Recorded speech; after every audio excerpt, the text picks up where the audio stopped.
에페소는 욕망과 소망이라는 뜻으로 소아시아의 중요한 고대 도시이자 세계 7대 불가사의 중 하나인 아르테미스 신전이 있는 곳으로 골로새서가 그리스도의 머리 되심에 강조점을 두고 있다면 에베소서는 그리스도의 몸된 교회를 강조하고 있습니다.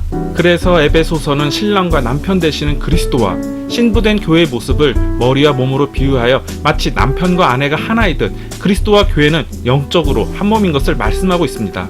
또한 골로새서가 그리스도를 평가절하시키는 잘못된 교리들을 경고하고 있다면 에베소서는 그리스도 안에 있는 모든 믿는 이들이 연합하고 은혜 나누는 것을 칭송하고 있습니다. 그래서 에베소서는 성부의 계획과 성자의 완성 그리고 성령의 적용에서 비롯되는 영적인 축복, 그 권리에 대한 감사로부터 영적인 특권에 대한 책임에 대한 당부로 하나님께서 주시는 영적인 전신갑주를 입고서 세상을 지배하려는 사탄의 권세와 싸우라고 촉구하고 있습니다.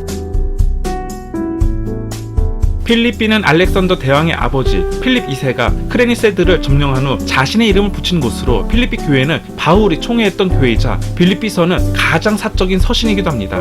고린도전서 13장이 사랑장이고 히브리서 11장이 믿음의 장이라면 빌립보서는 서신 그 자체가 기쁨으로 충만한 감사의 편지라고 할 수 있는데 그 기쁨의 감동을 전달하며 또한 감당하는 사역의 기쁨을 고백하고 있는데 바울은 자신이 투옥되었음에도 불구하고 심지어 투옥됨으로 인해서 현재 수행하고 있는 사역을 통해 궁궐의 시위대와 로마의 관리 등까지 그 복음을 듣고 있음을 고백하고 있습니다.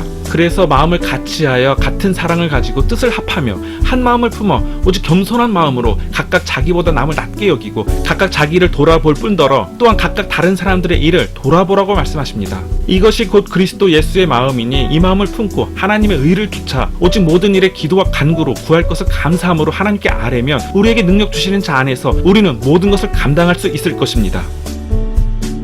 골로새는 콜로세움처럼 위대함에서 유래한 것으로 빌레몬과 오네시모의 위대한 용서와 용기라는 위대한 믿음의 용사 이야기의 배경이 되는 곳이기도 합니다. 그리고 골로새서 빌레몬서는 분리되어 있지 않고 연결되어 있습니다. 그러나 골로새 교회는 당시 심각한 이단의 위협이 있었는데 그들은 그리스도의 인성을 비방했고 계시와는 별개의 철학을 강조했으며 할례와 랍비들의 전통 등의 유대교 요소들을 답습했으며 천사들을 숭배했고 은밀성과 우월성을 중심으로 배타적인 분위기를 자랑했습니다.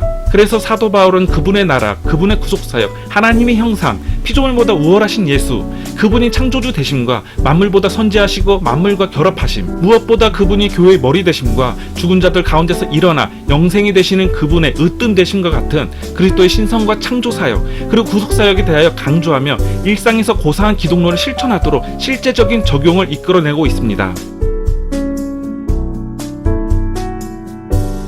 빌레몬서는 실천신학의 모델이자 신약성경 중에서 복음의 사회적 영향력을 이보다 더 잘 보여주는 예는 거의 찾아볼 수 없는 말씀으로 바울이 그리스도인 고용주에게 도망쳤다가 회심하고 다시 돌아온 노예를 친절하게 맞아들이고 해방시켜 주기까지 하라고 권고하는 말씀입니다. 빌레몬의 노예인 오네시모는 그 이름이 유익한이라는 뜻으로 당시 도망친 노예에 대해서는 사형으로 다스렸는데 그래서 사도 바울은 빌레몬에게 오네시모를 심판 가운데 무익하게 죽도록 내어주지 말고 오히려 받아들여 주 안에서 사랑받는 형제로 맞이하라고 설득하였습니다. 바울은 오네시모를 섬기는 자로 세우기를 원하였는데 이는 바울이 빌레몬에게 오네시모를 해방시켜 주어야만 한다는 것을 은근히 강요하고 있는 것으로 주는 영이시니 주의 영이 계신 곳에는 자유함이 있다는 말씀과 진리가 우리를 자유케 하신다는 말씀과 연결되어 복음이 죄에서 자유를 얻게 하였듯이 우리도 우리의 삶 가운데 그 복음을 실천하라는 짧지만 굵은 살아서 역사하시는 하나님의 말씀입니다.